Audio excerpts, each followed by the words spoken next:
खुल जाएंगी किताबें जब भी हिसाब होगा, इंसाफ का तराजू यीशु के हाथ होगा।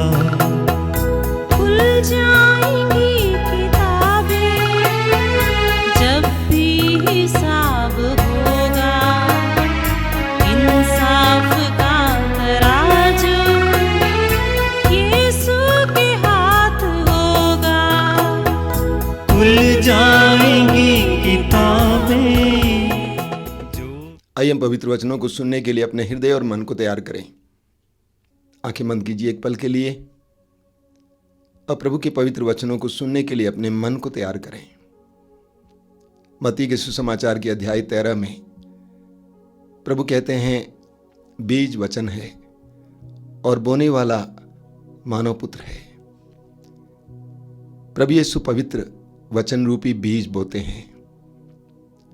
हमारा हृदय तैयार रहेगा, उसके अनुसार फसल होगी। अपने विश्वास को जगाइए, बोलिए, प्रभु हम विश्वास करते हैं, तेरे पवित्र वचन पर विश्वास करते हैं। विश्वास करते हैं कि तू जो कुछ बोलता है अनंत जीवन का संदेश है। मेरे हृदय को तैयार कीजिए। धन्यवाद यीशु, धन्यवाद यीशु, धन्यवाद ये पवित्र आत्मा। आंखें खोलिए। मेरे प्रिय भाई और बहनों, पवित्र बाइबल के कई प्रकाशनाओं में एक बहुत बड़ा प्रकाशना है, एक बहुत बड़ा ज्ञान है कि ईश्वर प्रेम है। पहला यूहन्ना अध्याय 4 वाक्य 8 एक बहुत बड़ा प्रकाशना है, ग्रेट रेवलेशन कि ईश्वर प्रेम है। सारे संसार में लोगों के मन में ईश्वर के बारे में गलत गलत सोच है, सही गलत सोच है, आधा अधूरा।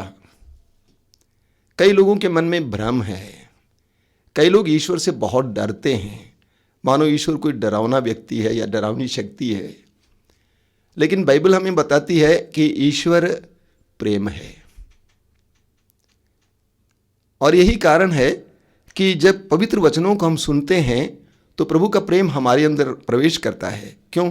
क्योंकि इस बाइबल के पहले पन्ने से लेकर अंतिम पन्ने तक जो संदेश हमें मिलता है, प्रत्यक्ष रूप से या परोक्ष रूप से, वो संदेश यह है कि ईश्वर प्रेम है। बार बार वचनों के द्वारा ईश्वर हमसे कहता है कि मैं तुमको प्यार करता हूं। इसलिए पवित्र वचनों को सुनने से और पढ़ने से हमारे अंदर ईश्वर का प्रेम आ जाता है। पिछले 25 सालों से मैं बनारस में विशेष करके गैर मसीहियों के बीच में काम करता हूं। आप सभी जानते हैं, मेरे बहुत अच्छे अच्छे अनुभव हैं। जो भाई बहन शुरुआत में डर डर के आते हैं, बाद में उनकी भाषा बदल जाती है। वे बोलने लगते हैं कि प्रभु मैं तुझे धन्यवाद देता हूं क्योंकि तूने मुझे प्यार किया है। वे महसूस करने लगते हैं कि ईश्वर प्रेम करता है, क्योंकि पवित्र वचन में ईश्वर का प्रेम अंकित है। जब हम पवित्र वचनों को सुनते हैं तो हमारे अंदर ईश्वर का प्रेम प्रविष्ट कर जाता है। रोमियों के पत्र के अध्याय 5 उसके वाक्य 5 में संत पौलुस कहते हैं, पवित्र आत्मा के द्वारा ईश्वर का प्रेम हमारे हृदयों में उमड़ पड़ता है। अंग्रेजी में उसका अनुवाद है, God's love has been poured into our hearts through the Holy Spirit. यानी पवित्र आत्मा के द्वारा ईश्वर का प्रेम हमारी और हमारे अंदर उंडेल दिया गया है, उंडेल दिया जाता है। यही कारण है जब हम पवित्र वचनों को सुनते हैं, पढ़ते हैं, प्रार्थना करते हैं तो हम प्रभु के प्रेम से भर जाते हैं।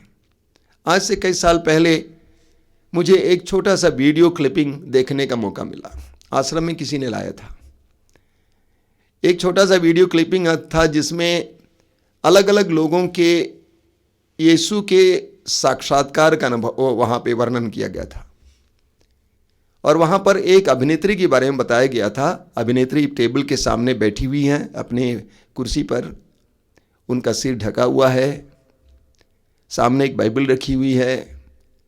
मैं उस अभिनेत्री को जानता हूँ। वो अलग अलग प्रकार के फिल्मों में काम करती थी। भारत के करीब करीब सभी भाषाओं में अभिनय करने के लिए उसने अपने शरीर को ही डायरेक्टर्स और अन्य लोगों के हाथों में बेच दिया। अब करीब 25-50 साल की हो गई थी। उसका पति था, बच्चा था, लेकिन उसके अंदर इतनी ग्लानि आने लगी अपने बीते जीवन के बारे में सोचकर कि वो शराब पीने लगी। शराब और हर प्रकार का नशा खाने पीने लगी। उसकी ज़िंदगी बर्बाद हो गई। उनके दोस्तों ने पकड़कर उनको डिवाइन सेंटर ले गए केरला के, और उन दिनों वहाँ पर हज़ारों की संख्या में, सैकड़ों की संख्या में लोग साधना में भाग लेने जाते थे। और वो बहन उन सैकड़ों लोगों के बीच में बैठी हुई थी। हालांकि वो मशहूर थी, बैठी हुई थी, प्रभु के वचनों को सुनती जा रही थी। अचानक एक दिन वो उठ खड़ी हो गई भीड़ में और सामने आ गई मंच पर, और उसने अपनी ज़िंदगी के सारे पापों को सबके सामने रखा। और उन्होंने कहा कि अंत में मैंने सच्चे आनंद का सच्चा स्रोत पाया है। जब हम पवित्र वचनों को सुनते हैं, पढ़ते हैं, ईश्वर का प्रेम हमारी ओर प्रवाहित हो जाता है। आप पढ़ेंगे सूक्ति ग्रंथ के अध्याय 3 वाक्य 1 में लिखा हुआ है, 1 और 2 में, पुत्र मेरी शिक्षा को मत भुलाओ, मेरी आज्ञाओं को अपने हृदय में संजोए रखो, क्योंकि वे तुम्हें लंबी आयु और बड़ी शांति प्रदान करेगी। अगले अध्याय में, अध्याय 4 उसके वाक्य 20 और 22, 20 से 22 तक आप पढ़ेंगे, वहां लिखा हुआ है, पुत्र मेरी बातों पर ध्यान दो, कान लगाकर मेरी शिक्षा सुनो, उसे अपनी आंखों से ओझल न होने दो, उसे अपने हृदय में संजोए रखो, वह तुम में नव जीवन का संचार करेगी और तुम्हारे शरीर को स्वस्थ रखेगी। तो प्रभु के वचनों को सुनते समय, पढ़ते समय प्रभु का प्यार हमारे अंदर आ जाता है। पूरी बाइबल में ईश्वर के प्रेम के बारे में बताया गया है, और ईश्वर के प्रेम का सुंदर सा वर्णन हमें बाइबल में मिलता है। आप पढ़ेंगे इसायास नबी के ग्रंथ उसके अध्याय 54 वाक्य 10 में हम पढ़ते हैं, प्रभु कहते हैं, चाहे पहाड़ टल जाएं और पहाड़ियां डावाडोल हो जाएं, किंतु तेरे प्रति मेरा प्रेम नहीं टलेगा, तेरे लिए मेरा शांति विधान डावाडोल नहीं होगा। सुनिए, जब आप पवित्र वचनों को पढ़ते हैं या सुनते हैं तो इस बात को नहीं भूलना चाहिए कि प्रभु स्वयं आपको संबोधित कर रहे हैं। इसीलिए जब प्रभु कहते तुम, ये विश्वास करना कि प्रभु आपको उस समय संबोधित कर रहे हैं। प्रभु कहते हैं, चाहे पहाड़ टल जाएं, पहाड़ियां डावाडोल हो जाएं, किंतु तेरे प्रति मेरा प्रेम नहीं टलेगा और तेरे लिए मेरा शांति विधान डावाडोल नहीं होगा। प्रभु का प्रेम अटल है। प्रभु का प्रेम अटल है। यिर्मयाह नबी अध्याय 31 वाक्य 3 में प्रभु कहते हैं, मैं तुमको अनंत काल से प्रेम करता आ रहा हूं, मैं तुमको अनंत काल से प्रेम करता आ रहा हूं और मेरी कृपा दृष्टि तुम पर बनी रही। अंग्रेजी में इसका अनुवाद है, I have loved you with an everlasting love, यानी मैंने तुमको अनंत प्रेम से प्रेम किया है। प्रभु का प्रेम अनंत है, वो अनादि है। यिर्मयाह नबी अध्याय 1 उसके वाक्य 5 में प्रभु कहते हैं, तुम्हारी माता के गर्भ में तुम्हें रचने से पहले ही मैंने तुमको जान लिया, तुम्हारे जन्म से पहले ही मैंने तुमको पवित्र किया, मैंने तुमको राष्ट्रों का नबी नियुक्त किया। प्रभु का प्रेम परिशुद्ध प्रेम है, पवित्र प्रेम है। इसायास नबी उसके अध्याय 49 वाक्य 15 में आपने बार बार सुना है, शायद बार बार दोहराते हैं, आज अपनाइए। वहां पे हम पढ़ते हैं, क्या एक स्त्री अपने दुधमुहे बच्चे को भुला सकती है? क्या वो अपने गोद के पुत्र पर तरस नहीं खाएगी? यदि वो भुला भी दे तो भी मैं तुम्हें नहीं भुलाऊंगा। ईश्वर का प्रेम नहीं बदलने वाला प्रेम है, अनचेंजिंग लव। इसायास नबी अध्याय 31 उसके वाक्य 5 में प्रभु कहते हैं, जिस तरह एक पक्षी घोंसले पर मंडराते हुए अपने बच्चों की रखवाली करती है, उसी तरह मैं तुम्हारी रक्षा करूंगा, तुम्हारी रखवाली करूंगा। जिस तरह एक पक्षी अपने घोंसले पर मंडराती है और उसके बच्चों की रखवाली करती है, उसी तरह मैं तुम्हारी रखवाली करूंगा, मैं तुम्हारी रक्षा करूंगा। ईश्वर का प्रेम रक्षा करने वाला प्रेम है, हमें संरक्षण देने वाला प्रेम है। इसायास अध्याय 43 में इन वचनों को बार बार दोहराना चाहिए। हम पढ़ते हैं उसके वाक्य 1 से 4, याकूब जिसने तुम्हारी सृष्टि की है, इस्राएल जिसने तुमको गढ़ा है, वही प्रभु अब कहता है, क्या कहता है, नहीं डरो, मैंने तुम्हारा उद्धार किया है, मैंने तुमको अपनी प्रजा के रूप में अपनाया है।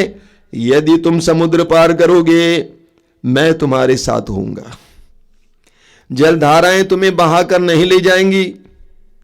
यदि तुम आग पार करोगे तो तुम नहीं जलोगे, ज्वालाएं तुमको भस्म नहीं करेंगी, क्योंकि मैं प्रभु तुम्हारा ईश्वर हूं, मैं इस्राएल का परम पावन उद्धारक हूं। वाक्य 4 में, तुम मेरी दृष्टि में मूल्यवान हो और महत्व रखते हो, मैं तुम्हें प्यार करता हूं।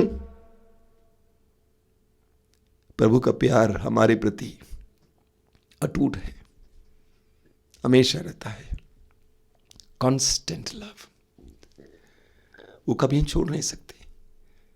समुद्र पार करते समय, आग पर चलते समय, हर परिस्थिति में उसका प्यार हमारे अगल बगल में रहता है। मेरे बचपन में मेरा घर नदी के तट पे था, बिल्कुल नदी के तट पे। जब बारिश के मौसम में बाढ़ आ जाती थी, नदी भर जाती थी, पानी बिल्कुल घर के पास तक पहुंच जाता था, भयानक दृश्य था। हम लोगों को उतना डर नहीं लगता था। जो बाहर से आते थे लोग पूछते थे, इन बच्चों को आप कैसे संभालती हैं, मेरी माँ से पूछते थे। हम लोग 9 बच्चे थे, एक बच्चे को भी प्रभु ने पानी में गिरने और मरने नहीं दिया। कुछ दिन पहले मैंने एक वीडियो क्लिपिंग देखा। वो क्या देखा कि एक बच्चा कितने मंजिल, 10 मंजिल के ऊपर से गिर गया। 1-2 साल का बच्चा है, शायद 10 मंजिल के मकान से उसके ऊपर से गिर गया और नीचे गिर गया तो एक स्कूटर खड़ी थी, उसके ऊपर गिर गया, उसके सीट पर गिर गया और नीचे गिर गया। जो बच्चा गिर रहा था, बगल में एक ऑटो ड्राइवर खड़ा था, उसने सोचा कोई गुड़िया गिर रही है, कोई खिलौना गिर रहा है, इसीलिए उसकी ओर दौड़ के देखा तो उसने देखा है तो बच्चा है। उस बच्चे को लेकर वो ऊपर गया, एक मंजिल से दूसरा मंजिल पूछ कर, किसका बच्चा है, किसका बच्चा है। नन्हा सा बच्चा, कुछ नहीं हुआ, कुछ नहीं हुआ, शरीर पर एक खरोच तक नहीं आया। कुछ साल पहले मुझे अखबार में पढ़ने को मिला था कि गरीब औरत रेलगाड़ी में सफ़र कर रही थी, गर्भवती थी, टॉयलेट गई थी और उसने बच्चे को प्रसव किया और वो बच्चा टॉयलेट के उस द्वार से बाहर गिर गया। गाड़ी रोकी गई, काफ़ी दूर जाकर गाड़ी रुकी, लोग गए लेने के लिए बच्चे को, कुछ नहीं हुआ था। प्रभु कहते हैं, मैं तुमको अनंत काल से प्रेम करता आ रहा हूं और मेरी कृपा दृष्टि तुम पर बनी रही। कुछ साल पहले रांची में एक कार्यक्रम दे रहा था सिस्टरों के लिए, और एक सिस्टर, मदर टेरेसा की सिस्टर थी, मेरे पास आई। उन्होंने कहा कि आप जानते हैं, वो रहने वाली मध्य भारत की थी। उन्होंने कहा कि स्वामी जी, फादर जी, मैं कभी मदर टेरेसा सिस्टर बनना नहीं चाहती थी, मैं किसी और कांग्रीगेशन में जाना चाहती थी, लेकिन पता नहीं कैसे मैं मदर टेरेसा सिस्टर बन गई।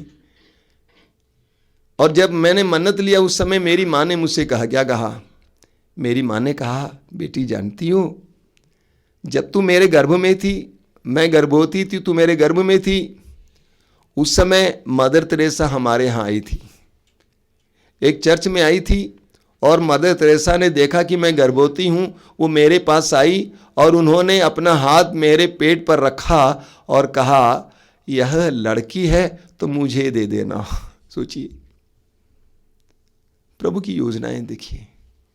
तो पूरी बाइबल में हम पढ़ेंगे, मैं कुछ वचन आपके सामने रखा हूं, आप पढ़ेंगे स्तोत्र 103 वाक्य 13 में, स्तोत्र 103 वाक्य 13 में आप पढ़ेंगे, जिस तरह पिता अपने पुत्र पर दया करता है उसी तरह प्रभु अपने भक्तों पर दया करता है।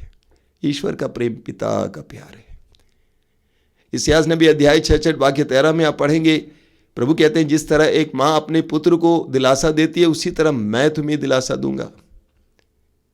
तो बाइबल में हमें ईश्वर के प्रेम का रूप देखने को मिलता है। वो अनंत है, अटल है, हमेशा बना रहता है, कांस्टेंट है, वो पिता की तरह प्यार करता है।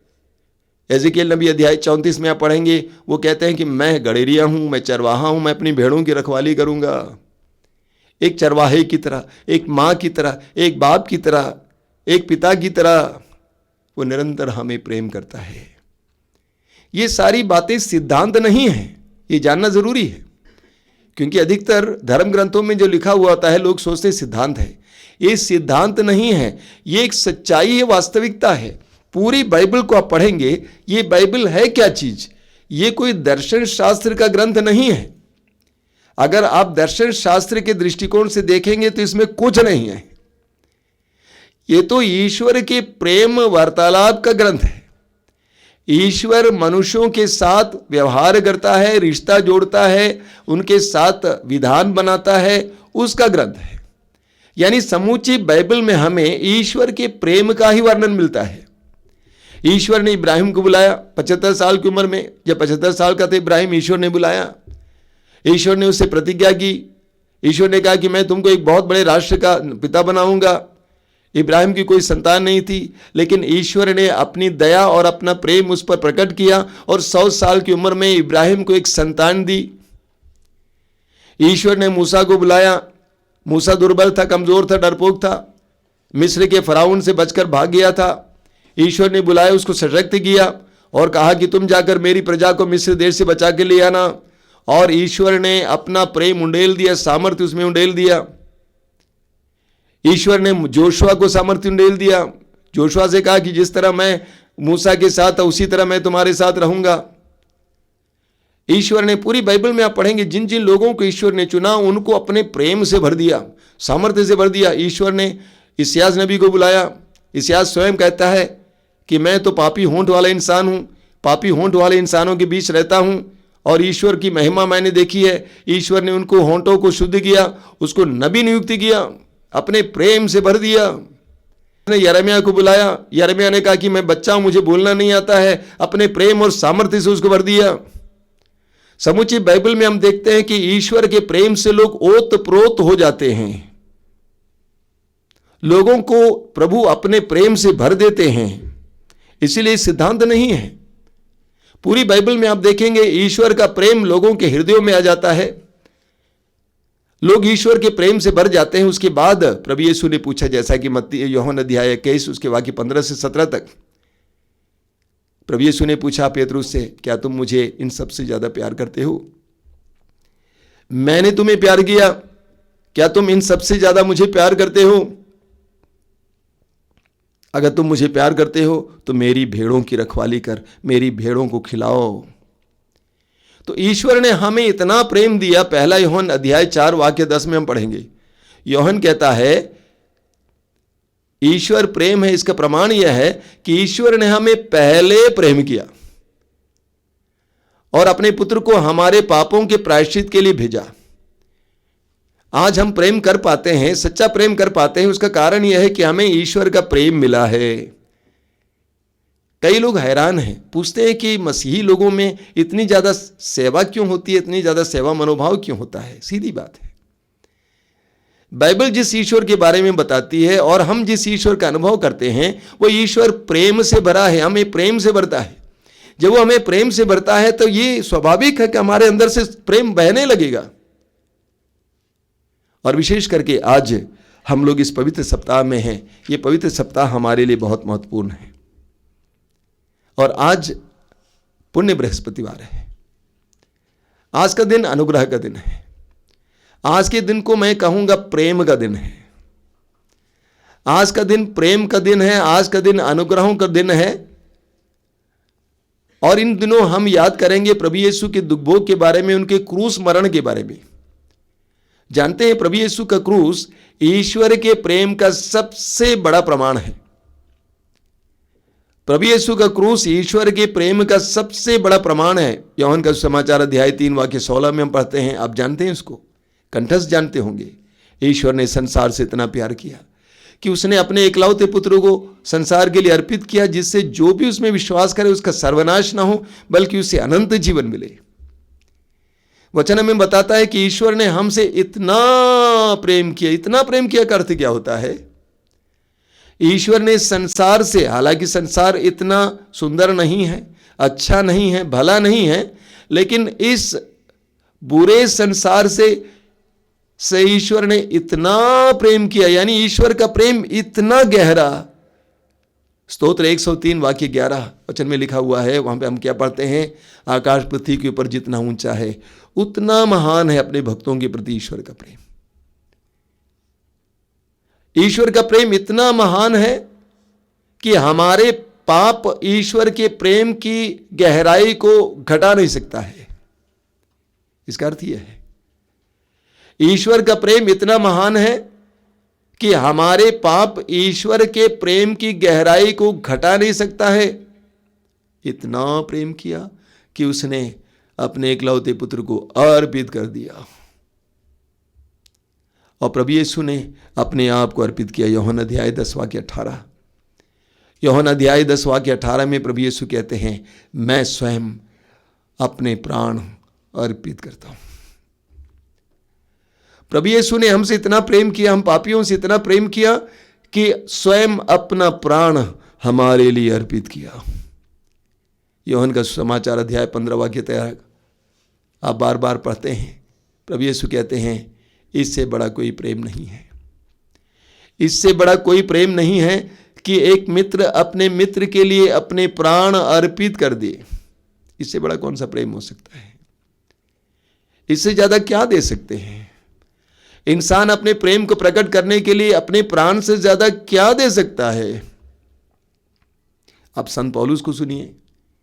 संत पौलुस रोमियो का पत्र अध्याय 5 उसके वाक्य 7 और 8 में लिखते हैं, यह संभव है कि धर्मी व्यक्ति के लिए कोई अपना प्राण अर्पित कर दे।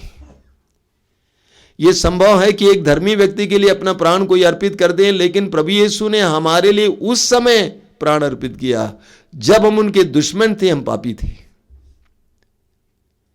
प्रभु यीशु ने उनके लिए अपने प्राण अर्पित किया जो उनके दुश्मन थे, पापी थे। आपने यूदास इस्करियोती के बारे में सुना है, और आज के दिन हम यूदास इस्करियोती को विशेष रूप से याद करते हैं।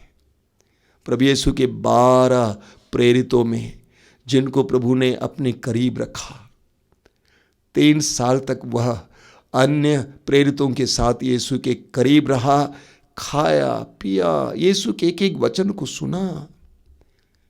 लेकिन उसी ने पैसे के लालच में आकर चांदी के 30 सिक्कों के लिए यीशु को पकड़वा दिया।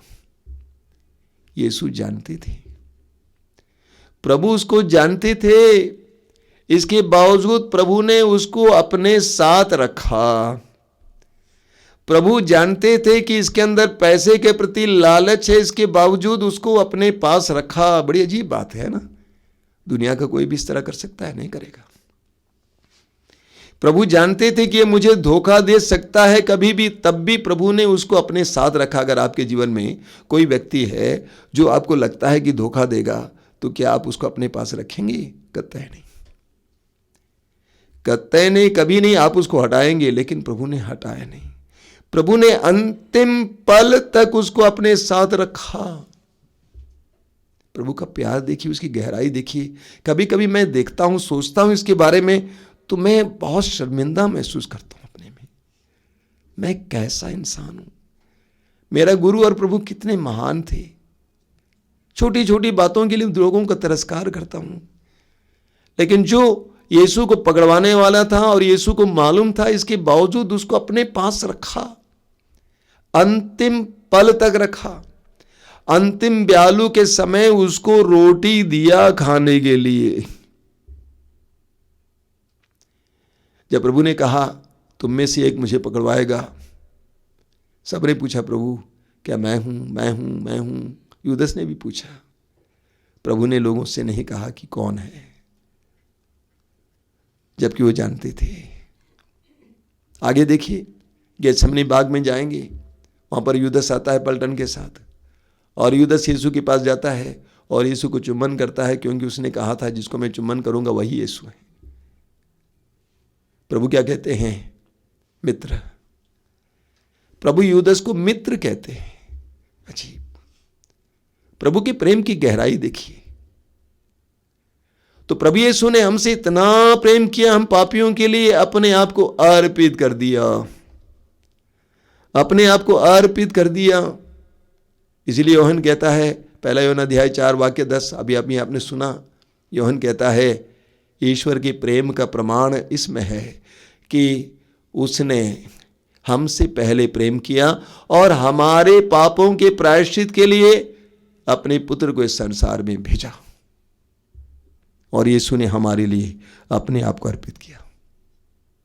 संत पौलुस को सुनिए, गलातियों के पत्र के अध्याय 2 वाक्य 20 में संत पौलुस कहते हैं, उसके अंतिम हिस्सा है, जो जीवन मैं जीता हूं इस शरीर में, उसका एकमात्र प्रेरणा स्रोत है ईश्वर के पुत्र पर विश्वास, जिसने मुझसे प्यार किया और मेरे लिए अपने आप को अर्पित कर दिया। उसने मुझसे प्यार किया और मेरे लिए अपने आप को अर्पित कर दिया। उसने मुझसे प्यार किया और मेरे लिए अपने आप को अर्पित कर दिया। अनोखी बात है।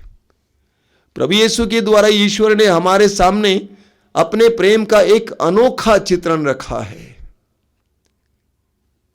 प्रभु ईश्वर ये कहना चाहता है, यदि तुम मेरे वचनों पर विश्वास नहीं करते, कलवारी पहाड़ की ओर देखो। यदि तुम मेरे वचनों पर विश्वास नहीं करते, कलवारी पहाड़ की ओर देखो, गुलगोथा पर खड़े उस क्रूस की ओर देखो। पहला यूहन्ना अध्याय 3 वाक्य 1 में आप पढ़ेंगे, यूहन कहता है, देखो पिता ने हमें कितना प्यार किया। जब यूहन ये कहता है, वो गहरी बात है। मालूम है क्यों? क्योंकि प्रभु यीशु के 12 प्रेरितों में से एक यूहन ही यीशु के क्रूस के नीचे खड़ा था। एक यूहन ही यीशु के क्रूस के नीचे खड़ा था, और यूहन ने देखा कि यीशु ने कैसी यातनाएं सहकर अपने प्राण अर्पित किए। दुख की गहराई को देखा। 33 साल की उम्र में वो जवान लड़का आदमी संसार के लोगों के लिए उनके कारण क्रूस पर मर जाता है। यूहन कहता है, देखो पिता ने हमें कितना प्यार किया। देखो पिता ने हमें कितना प्यार किया। पिता ने हमें कितना प्यार किया। तो प्रभु क्रूस ईश्वर के प्रेम का सबसे बड़ा प्रमाण है। इसके अलावा आज के दिन 2 बातों की हम लोग याद करते हैं। पहली बात यह है प्रेम का चिन्ह। अपने जीवन के सांसारिक जीवन के अंतिम पलों में प्रभु यीशु ने अपने शिष्यों के लिए 2 चिन्ह छोड़ा। पहला चिन्ह है परम प्रसाद। परम प्रसाद। अंतिम ब्यालू के दौरान अपने दिल में दर्द भरा हुआ था, सभी के अंदर मायूसी थी। यीशु ने उनसे बहुत सारी बातें कहीं, और भोजन के समय रोटी उठाते हैं, आशीष की प्रार्थना पढ़ते हैं, धन्यवाद की प्रार्थना पढ़कर उनको देकर कहते हैं, ये लो खाओ, ये मेरा शरीर है। शिष्यों के लिए अजीब बात रही होगी, सब स्तब्ध रहे होंगे, क्या है? दाखरस भरे कटोरे को लिया, आशीष की प्रार्थना पढ़ी, उसके बाद उनको देकर कहा, ये लो पियो, यह नवीन विधान का मेरा रक्त है।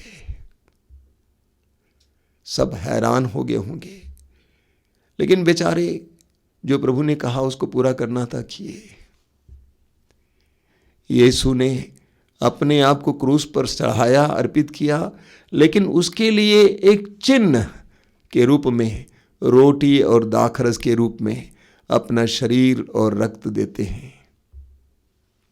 रोटी का रूप नहीं बदला, दाखरस का रंग नहीं बदला, रोटी रोटी ही थी, दाखरस दाखरस ही था, लेकिन यीशु के शरीर और रक्त में परिवर्तित हुआ था। यीशु ने अपने शरीर दे दिया। निर्गमन ग्रंथ के अध्याय 16 में पढ़ेंगे कि ईश्वर ने धरती पर मन्ना बरसाया। अपने प्रिय जनों को खिलाने के लिए स्वदेश की यात्रा में मरु प्रदेश में जब उनके पास खाने के लिए कुछ नहीं था, उनको खिलाने के लिए आसमान से मन्ना बरसाया। प्रभु यीशु ने इसी बात को उठाते हुए कहा, स्वर्ग से उतरी हुई जीवंत रोटी मैं हूं। योहन का समाचार अध्याय 6 उसके वाक्य 51। स्वर्ग से उतरी हुई जीवंत रोटी मैं हूं, ये नया मन्ना। आगे प्रभु इसका वर्णन करते हैं, स्वर्ग से उतरी हुई जीवंत रोटी संसार के लिए अर्पित मेरा मांस है। आगे प्रभु कहते हैं इसको नहीं खाओगे तो तुम्हें जीवन नहीं मिलेगा। प्रभु यीशु कहते हैं मेरा शरीर मैं तुम्हें दे देता हूं, लो खाओ। हिम्मत है, हिम्मत है किसी को? कोई कुछ बोल देता कितनी चोट लगती है, किसी ने कुछ कह दिया कितनी चोट लगती है। लेकिन प्रभु कहते हैं लो और खाओ, I give myself to you to eat. संपूर्ण समर्पण मनुष्यों के प्रति। हर मिस्सा बलिदान हमारे लिए एक बहुत बड़ी चुनौती है। भक्ति जरूर है, ईश्वर का शरीर जरूर है, यीशु का शरीर जरूर है, लेकिन वह एक चुनौती है। प्रभु कहते हैं लो और खाओ। तो मिस्सा बलिदान और वो परम प्रसाद प्रभु यीशु के संसार से विदा लेने से पहले अपने शिष्यों के लिए और हमारे लिए एक सुंदर प्रेम के चिन्ह के रूप में दिया गया है। मैं मनन कर रहा था, बचपन में हमारी माताएं हमें दूध पिलाती थी। आजकल की माताओं की तरह बोतल से नहीं, अपने स्तन से। उनका खून हमारे लिए भोजन बन गया, उनका दूध हमारे लिए भोजन बन गया। उसी तरह प्रभु यीशु ने अपना शरीर और रक्त हमारे लिए दे दिया। जो विश्वासी बपतिस्मा प्राप्त हैं, परम प्रसाद ग्रहण करके यीशु के दिव्य शरीर और रक्त को ग्रहण करके यीशु से सामर्थ्य बल प्राप्त करते हैं। दूसरा चिन्ह, प्रेम का चिन्ह जो प्रभु ने छोड़ा है, वो चिन्ह क्या है? प्रभु ने अपने शिष्यों के पैर धोना शुरू कर दिए। ये सोचा नहीं जा सकता था, उस जमाने में ये सोचा नहीं जा सकता था। आज भी शिष्य गुरु का पैर धोता है, गुरु शिष्य का पैर धोए, ये तो असंभव सी बातें हैं। अचानक शिष्य घबरा गए। पेतरुस ने कहा नहीं, आप मेरे पैर नहीं धो सकते। प्रभु ने कह दी मैं तुम्हारा पैर नहीं धोऊंगा, मेरा तुम्हारा कोई रिश्ता नहीं है। प्रभु ने सारी मान्यताओं को तोड़कर एक नई शिक्षा उनके सामने रखा।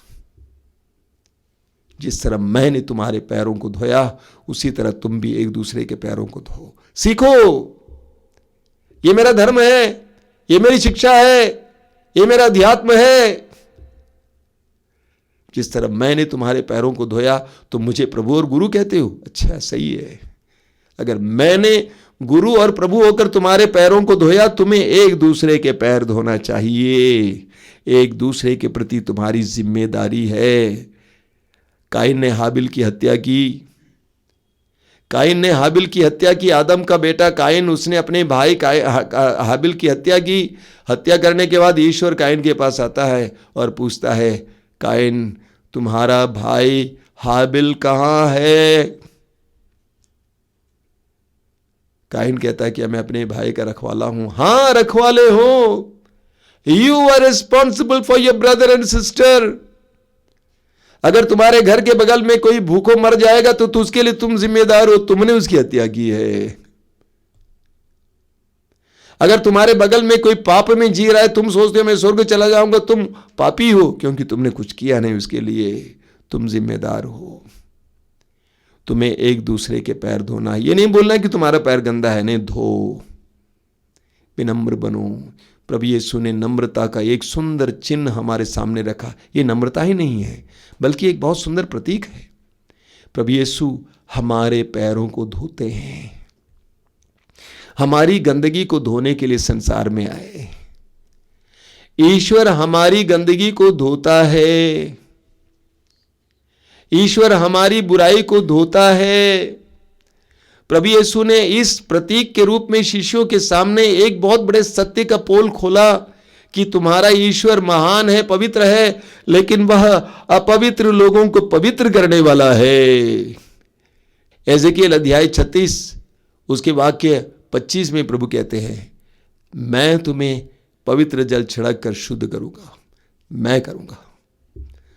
I will cleanse you. मत्ती अध्याय 8 वाक्य 1 और 2, वो कोढ़ी यीशु के पास आता है, कहता है प्रभु आप चाहे तो मुझे शुद्ध कर सकते हैं। कितनी सुंदर बात है। उसके द्वारा एक बहुत बड़ी गहरी बात हमारे सामने रखी जा रही है, आप चाहे तो मुझे शुद्ध कर सकते हैं। प्रभु कहते हैं मैं यही चाहता हूं। ईश्वर हमें शुद्ध करता है, हमें पवित्र करता है। हमारे पाप कितने ही बड़े क्यों ना हो, वो हमें पवित्र करता है। इस दुनिया में कोई भी इंसान यह ना सोचे कि मेरे पाप बहुत बड़े हैं। कोई बड़ा पाप नहीं होता है। ईश्वर की दृष्टि में कोई पाप बड़ा नहीं होता है। उसके प्रेम के सामने कोई पाप टिक नहीं सकता है। लूकास अध्याय 7 उस नारी के बारे में पढ़ते हैं जो बदनाम थी। प्रभु यीशु सीमोन के घर पे भोजन कर रहे थे। वो आती है हिम्मत के साथ प्रभु के चरणों के सामने खड़ी रहती है, इतने आंसू बहाती है कि प्रभु के दोनों पैर धुल जाते हैं और वो अपने केशों से उसको पोंछती है। सीमोन अपने दिल में सोचता ही इंसान नहीं जानता किस तरह की औरत उसको छू रही है।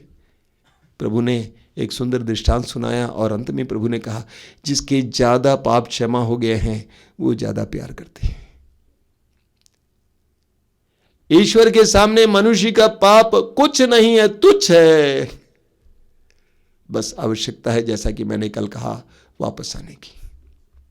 तो प्रभु यीशु ने अपने शिष्यों के पैर धोया। आज का दिन ईश्वर के प्रेम का दिन है। आज की आराधना में हम लोग प्रार्थना करेंगे कि प्रभु आप और मुझे अपने प्रेम से भर दें। जब हम ईश्वर के प्रेम से भर जाएंगे तो हम दूसरों को भी प्यार करने लगेंगे। प्रभु यीशु ने पेतरुस से पूछा, यूहन्ना अध्याय 21 वाक्य 15 से 17, पेतरुस क्या तुम मुझे इन सबसे ज़्यादा प्यार करते हो? अगर करते हो तो मेरी भेड़ों को खिलाओ। जब हम प्रभु के प्रेम से भर जाएंगे तो सब लोगों के साथ हम प्रेममय बर्ताव करेंगे। अगर हमारे जीवन में हम देखते हैं कि हमारे अंदर दूसरों के प्रति क्षमाशीलता नहीं है, सहन शक्ति नहीं है, सह नहीं पाते हैं, गुस्सा आता है, उनको तोड़ने की प्रक्रिया है, उनकी बुराई करने की प्रक्रिया है, इसका मतलब मेरे अंदर प्रेम की कमी है। और आप जानते हैं मेरे प्रिय भाई और बहनों, प्रेम, शांति, पवित्रता, आनंद, ये सब दैविक गुण हैं। ये किसी बाजार से नहीं मिलेगा, किसी यूनिवर्सिटी से नहीं मिलेगा। ये सब दैविक गुण है। प्रेम ईश्वर का वरदान है, ईश्वरीय गुण है। ये ईश्वर ही दे सकता है। आइए हम लोग प्रार्थना करेंगे आज कि प्रभु हम सबको अपने प्रेम से भर दे।